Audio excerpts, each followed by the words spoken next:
Ketemu lagi di ruang bisnis. Bang. Apalagi belum selesai apa. Ini ada pertanyaan nih Bang.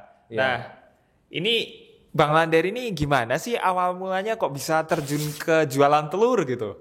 Oke, ini pertanyaan yang selalu ditanyakan orang. Jadi awal mulanya terus terang saya tidak ada perencanaan.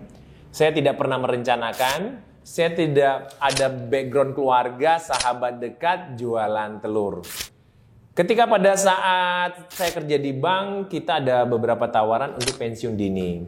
Saya mengambil pensiun dini ketika itu adalah, ya saya pengen stresnya lebih awal. Kalau stresnya nanti umur 55 pensiun kan bingung ya. Singkat katanya, kita ada teman sering nongkrong, teman itu punya ide jualan telur.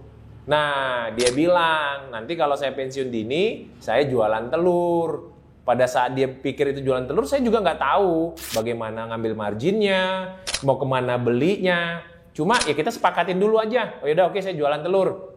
Ya sudah, pada saat itu ya terpikirlah jualan telur. Dan memang benar ya bahwa sugesti itu akan mengantarkan kita kepada hal-hal yang baik yang mau kita tuju. Maka tadi sesuatu yang komponen-komponen yang kita butuhkan itu akan mendekat sendiri. Jadi waktu terpikir jualan telur, ya ada teman nyeletuk. Oh ini aja kalau mau belajar, ada teman saya jualan telur. Waktu itu adalah Chinese di daerah Ungaran. Ya udah, kita berangkat sore itu juga. Ya sudah ke kandang kita ambil. Telur itu jadi 2 kali panen ya. Ada yang panen pagi jam 10-an, ada yang panen jam 3 sore atau jam 2 sore. Nah, kita pada saat itu panen sore. Ya sudah, saya ambil 30 kilo. Kalau di sini pakai 3 peti ya. Udah, pada saat itu memulainya adalah pada saat malamnya diskusi.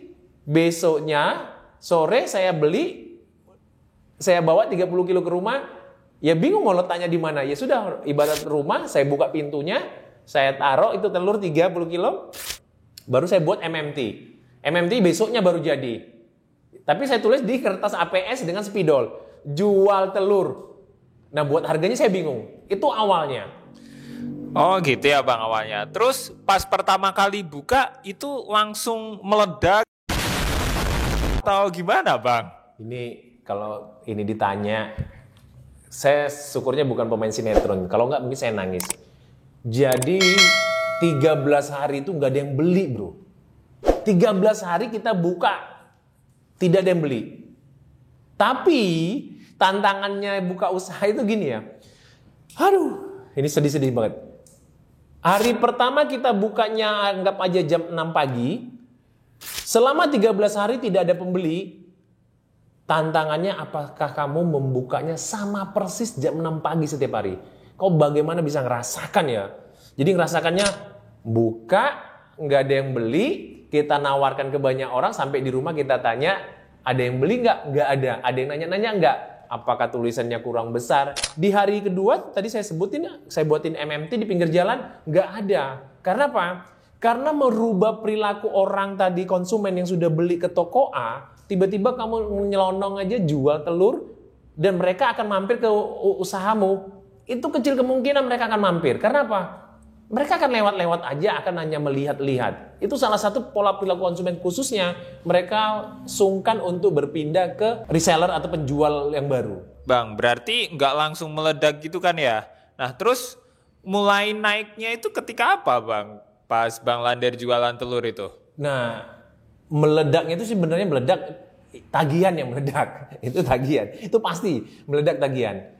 Nah, kapan momennya waktu menerima masa-masa orderan yang banyak itu, apapun ya bisnis, saya nggak tahu ya. Kadang memang kita dalam memulai bisnis kita dikejar sama pendapatan harian yang harus kita penuhin, sama proses jualan yang memang harus kita jalanin prosesnya, yaitu sepertinya saya di bulan ketiga atau di bulan keempat. Dan bulan keempat itu mulai banyak orderan, tapi pola perilaku orderannya kan masih utang. Jadi banyak hal yang benar-benar yang jatuh lagi. Jatuh dan wah sudah berat lah.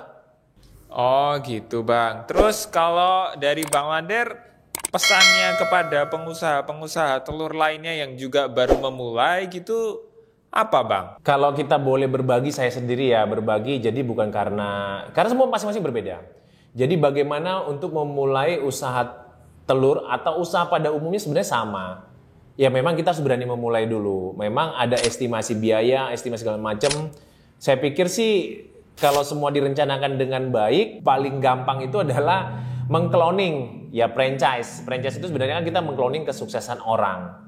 Mungkin itu salah satu yang paling untuk meminimalisir. Tapi hati-hati juga ya karena F&B atau kuliner sekarang juga cepat untuk masa habis masanya karena selalu terbarukan dan makanan sepertinya hakimnya luar biasa, begitu tidak enak dan langsung berubah. Tapi kalau kita misalnya saya jualan telur, kita masih ada cara untuk memperbaiki dari pelayanan segala macam sehingga masih ada kesempatan kita untuk bagus. Jadi khususnya untuk telur juga, bagaimana caranya untuk memulai? Saya pikir ya memulain aja dulu. Memulain itu adalah kamu datang ke reseller atau distributor atau teman yang punya kandang, coba menjajakan ya telur tadi. Tapi memang kalau ditanya lagi, masa nggak ada duit?